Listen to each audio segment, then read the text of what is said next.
Breaking news నిన్న అస్సాంలో పోలీసులు అదుపులోకి తీసుకున్న కొడాలి నాని ప్రధాన అనుచరుడు కాళీను గుడివాడ ప్రభుత్వ ఆసుపత్రికి తీసుకొచ్చారు. వైద్య పరీక్షల అనంతరం కాళీను కోర్టులో ప్రవేశపెట్టనున్నారు.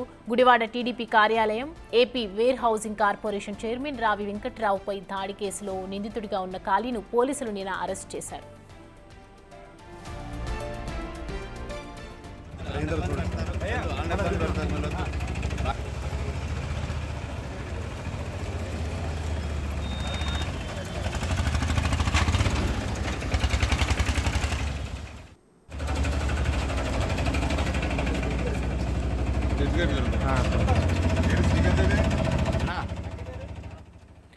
ఇదే అంశానికి సంబంధించి మరిన్ని అప్డేట్స్ మా ప్రతినిధి శివ అందిస్తారు. శివ, చెప్పండి, ఒకప్పుడు టీడీపీ ఆఫీస్ ముట్టడికి సంబంధించి దాడికి చేసినటువంటి నిందితుడు ఇవాళ కాళీని పట్టుకోవడం జరిగింది పోలీసులు. అసలు ఏం ఇన్వెస్టిగేషన్ చేసే అవకాశాలు ఉన్నాయి?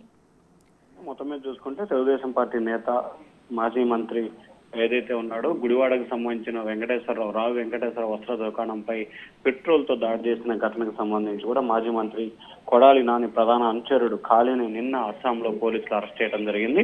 ఆయన్ని రాత్రి ప్రత్యేకంగా కూడా తీసుకొచ్చారు. ఈ రోజు కొద్దిసేపట్లోనే గుడివాడ టీడీపీ కార్యాలయంలో సీన్ రీకనెక్షన్ చేయడంతో పాటు గుడివాడ ప్రభుత్వ వైద్యశాలలో ఆయనకి వైద్య పరీక్షలు నిర్వహించి కొద్దిసేపట్లోనే కోర్టులో హాజరుపరచబోతున్నారు. ఏదైతే సంఘటన జరిగిన సమయంలో ఎట్లా జరిగింది, జరగడానికి గల కారణాలేంటి, ఎవరి పోద్బలంతో జరిగిందనే దానికి సంబంధించి కూడా పూర్తి స్థాయిలో అతని వద్ద నుంచి అయితే విచారణ చేపట్టబోతున్నట్టు తెలుస్తా ఉంది. అయితే ఈ ఘటనకు సంబంధించి చాలా మంది ఇందులో నిందితులుగా ఉన్నట్టు తెలుస్తా ఉంది. ఎవరెవరు ఇందులో నిందితులు ఉన్నారు, ఎవరి పోద్బలంతో ఈ ఘటన జరిగింది అనే దానికి సంబంధించి కూడా లోతుగా పోలీసులు అయితే విచారణ చేపట్టబోతా ఉన్నారు. Soumya, thank you Shiva.